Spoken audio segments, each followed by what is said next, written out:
오늘은 현실 문제를 기적같이 해결받으려면 의식이 바뀌어야 하죠 라는 제목으로 말씀을 전합니다.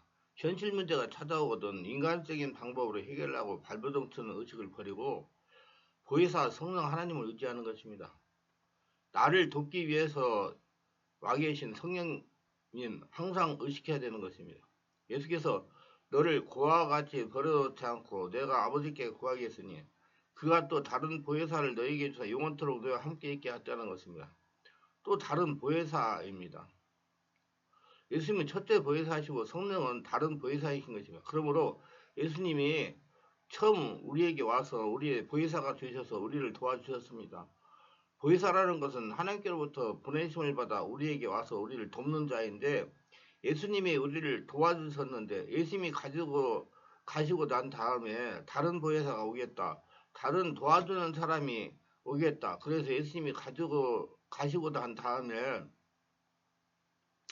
성령님이 오셔가지고 오늘날 우리와 같이 영원히 계시는 것입니다. 요한복음 14장 16절 18절에 보면 내가 아버지께 구하겠으니 그가 또 다른 보혜사를 너에게 주사 영원토록 너와 함께 있게 하리니 그는 진리영이다. 세상은 등이 그를 받지 못하나니 그는 보지도 못하고 알지도 못합니다. 그러나 너희는 그를 아나니 그는 너희와 함께 거하시며 또 너희 속에 계시겠습니다. 내가 너희를 고아와 같이 버려놓지 아니하고 너희에게로 오리라. 지금 고아입니까? 도울 사람이 없습니까? 성령께서 같이 영원히 계신 것을 믿어야 됩니다. 세상은 저를 보지 못하고 알지도 못하나 우리는 진리를 알고 깨닫고 성령님을 모셔드리고 있는 것입니다. 성령께서는 영원토록 우리와 함께 있게 하겠다. 예수 믿을 때 우리에게 온 성령님은 아침에 왔다가 저녁에 떠나시는 분이 아니시라 영원토록 우리와 같이 계신 분인 것입니다. 성령께서는 예수님께서 하시는 일을 계속해서 바톤을 이어받아서 역사하시는 것이기 때문에 성령님이 우리와 같이 계시면 우리는 모든 환난에서 건지심을 받을 수가 있는 것입니다. 그리고 성령님을 항상 인정하고 환영하고 모셔드리고 의지한다고 입술로 고백을 해야 되는 것입니다. 성령님이 와 계셔도 인정하지 아니하고 환영도 아니하고 도움을 달라고 요청도 안 하면 성령님이 일할 수가 없는 겁니다. 고린도서 1장 21절로 22절에 우리를 너희와 함께 그리스도 안에서 굳세게 하시고 우리에게 기름을 부으시는 하나님이시니 그가 또한 우리에게 인치시고 보증으로 우리 마음에 성령을 주셨느니라. 성령은 하나님의 자녀가 된 보증인 것입니다. 성령은 주님 사랑을 받게 될 자격이 있다는 걸 보증하는 것입니다. 성령께서 보증으로 우리와 같이 계심으로 이르지 않습니다. 하나님은 성령으로 현실 문제에 해답을 주십니다. 현실 문제가 있을 때 기도하면 현실 문제를 기적까지 해결할 수 있는 지혜를 주십니다. 주신 지혜대로 순종하면 해결이 되는 것입니다. 성령으로 말씀을 온전히 순종하는 담대함도 주십니다. 스가랴 4장 6절에 만군의 여호와께서 말씀하시되 이는 힘으로 되지 아니하며 능력으로 되지 아니하고 오직 나의 영으로 되느니라. 힘과 능력으로 안 되는 것은 성령께서 도와주시면 된다는 것입니다. 의식을 갖는 것이 여러분 인생길 가는 모두 앞에 있는 문제는 하나님의 문제다라고 생각하셔야 됩니다. 그러니까 누구한테 답을 얻어야 돼요? 하나님께 기도해서 답을 얻어야 되는 것입니다. 그 답을 얻고 그대로 순종하면 이루어지는 것입니다. 그러므로 성령이 어떻게 우리를 도와주시는 것입니까? 성령 우리를 도우시기를 원하고 기다리고 계시는데 성령께 기도해야 되는 것입니다. 로마서 8장 26절 21절에 성령으로 연약함을 도우시나니 우리는 마땅히 기도할 바를 알지 못하나 오직 성령이 말할 수 없는 탄식을 울려야 친히 간구하시니라. 마음을 살피시는 이가 성령의 생각을 아시나니 이는 성령이 하나님의 뜻대로 성도를 위하여 간구하심이라. 성령이시여 일을 어찌해야 됩니까? 일을 어떻게 해야 됩니까? 나를 도와주셔서 지혜를 주셔서 방법을 알려주세요. 아무리 좋은 가정교사가 와 있어도 도와달라고 요청을 해야 됩니다. 가정부사에게 의탁을 해야 되는 것입니다. 성령이시여 나의 기도를 도와주셔서 믿음을 도와주셔서 성경을 깨달아 알게 하셔서 사업을 하는데 사업을 잘할 수 있는 지혜와 총명을 주시옵소서. 계획을 세우는데 하나님이 관여하여 주시옵소서. 현실 문제를 해결해야 되는데 성령이여 기발한 지혜를 주셔서 도와주시옵소서.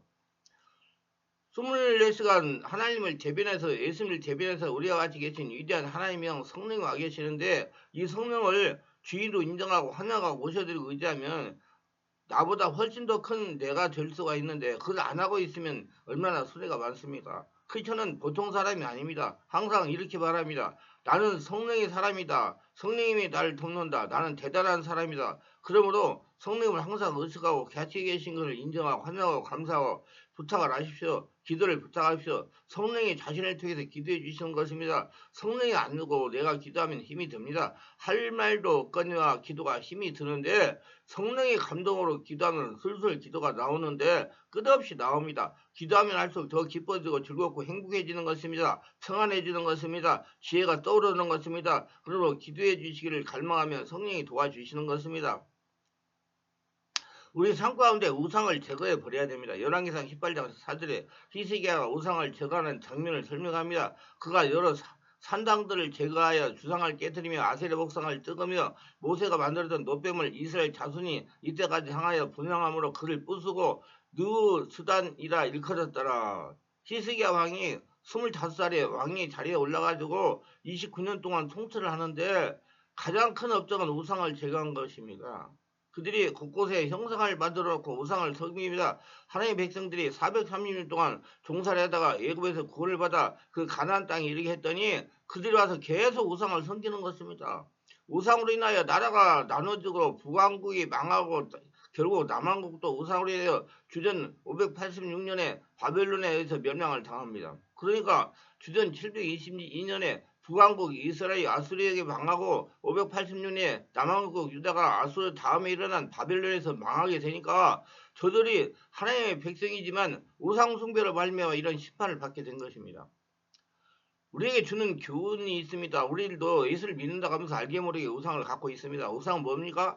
하나님보다 더 사랑하는 것이 우상입니다. 이 우상이 점점 커지는 것이 문제입니다. 우상이 많아지는 것이 문제입니다. 하나님을 떠나서 우상을 섬기다가는 우리도 큰 심판을 받게 되는 것입니다. 우상이 있으면 하나님께 문제의 해답을 받을 수가 없습니다. 회개하고 주께 돌아와 나와야 됩니다. 혈통에서 숭배하는 우상들을 말씀과 성령으로 제거해야 됩니다. 이것들 영적인 문제를 일으키면서 하나님의 복을 받지 못하게 방해하는 것입니다. 누군 그럴 것입니다. 저는 우상이 없는데요. 우상이 어디 있는지 아세요? 자신의 마음속에 있습니다. 자신의 마음속에 탐욕이 우상입니다. 탐욕이라는 것이 들어오면 자꾸서 움켜주고 또 움켜주고 쓰지도 못하고 움켜만 쥐고 남의 것을 빼앗아 갖고서라도 자기 것을 만들려고 약한 사람을 짓밟는 것이 탐욕입니다.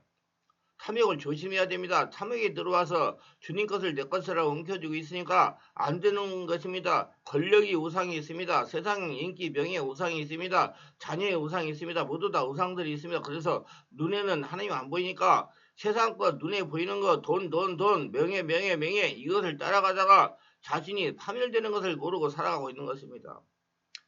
하나님 아버지 주님과 나와 관계 속에서 주님을 못 쓰는데 방해되는 모든 우상을 멸하게 하여 주옵소서. 자신 속에 우상을 찾아서 제거해야 됩니다. 그리고 자신도 모르는 혈통의 우상을 숭배할 때 죄악을 타고 들어와가지고 역사하는 혈통의 영들을 말씀과 성령으로 충만하게 해서 다 몰아내야 됩니다. 많은 분들이 예수를 믿으면 혈통 문제가 자동으로 해결되는 것을 말하고 있는 현실입니다. 그러나 자동으로 해결이 되지 않습니다.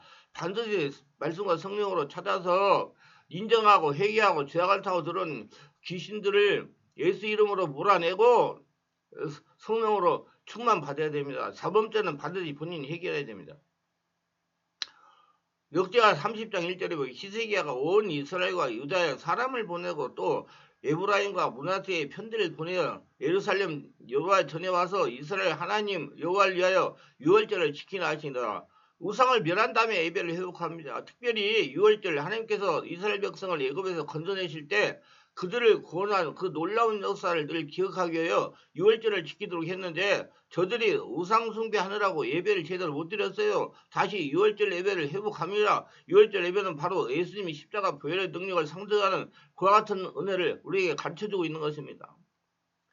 예배 때마다 성령으로 예수님이 십자가 은혜가 우리가 넘쳐나야 되는 것입니다. 그래서 예배는 거룩한 산재물을 되어 영과 진리로 드러나는 것입니다. 그리고 자기가 없어지고 성령으로 지배 가운데 예배를 드리는 거라 그 말입니다. 예수님이 흘린 그 피가 강물을 이루어서 주님 앞에 나가는 모든 사람들은 성령으로 충만해 찬양할 때 기도할 때 말씀을 들을 때 치료받고 용서받고 세임을 얻고 변화되는 기적이 나타나야 되는 것입니다. 주님 앞에 영과 진리로 올바른 예배를 드리게 하여 우상을 제거하시기를 바랍니다. 하나님보다도 사랑하는 것이 우상이라고 그랬어요. 주님만이 주인이 되어야 됩니다. 나는 아무것도 아닙니다. 주님만이 모든 것이 되십니다. 자신의 모습에서 자신이 안 보이고 예수님이 보이면 그것이 바로 축복이고 은혜요 권능입니다. 하나님께 현실 문제 해결 방법을 받아내 해결하려면 감정을 다스릴 줄 아는 영적인 사람이 되어야 되는 것입니다. 성령으로 거듭난 영적인 사람입니다. 이런 사람이 현실 문제가 있을 때 이건 하나님의 문제다 생각하고 하나님께 기도해 해결받을 수가 있는 것입니다. 진짜 예수 믿고 은혜 받는 사람들은 감정을 다스리는 사람입니다. 왜? 나는 아무것도 아니니까 내 속에서 누가 나타나야 될까요? 예수님이 나타나야 됩니다. 정말 주님 앞에 인정받은 삶을 살아가시기를 바랍니다. 그러면 현실 문제를 고민할 때 하나님께서 해결 방법을 줘가지고 순종하면 기적같이 해결이 되는 것입니다. 영이신 하나님과 관계가 열려야 됩니다. 성령으로 거듭나야 영이신 하나님과 관계가 열립니다. 기도를 성령으로 바르게 하면서 하나님과 관계를 열고 성령으로 세례받고 성령으로 불을 받고 싶으면 충만한 게 월화 금토에는 집회에 참석하시면 원문 기도하면서 성령으로 불받고 충만받아서 모든 문제가 쉽게 기적같이 해결되는 역사를 체험할 것입니다. 기도합니다. 오늘 또 저의 설교를 끝까지 시청하신 분들 축복하여 주옵소서. 특별하게 구독, 좋아요, 알림 설정 하신 분들 기억하시고 은혜로 충만하게 하시고 모두 다 현실 문제를 기적같이 해결하며 하나님의 복을 거둬들이며 인생 행복하고 건강하게 살아가는 모두 다 되게 하여 주소서. 예수님 이름으로 기도합니다. 아멘.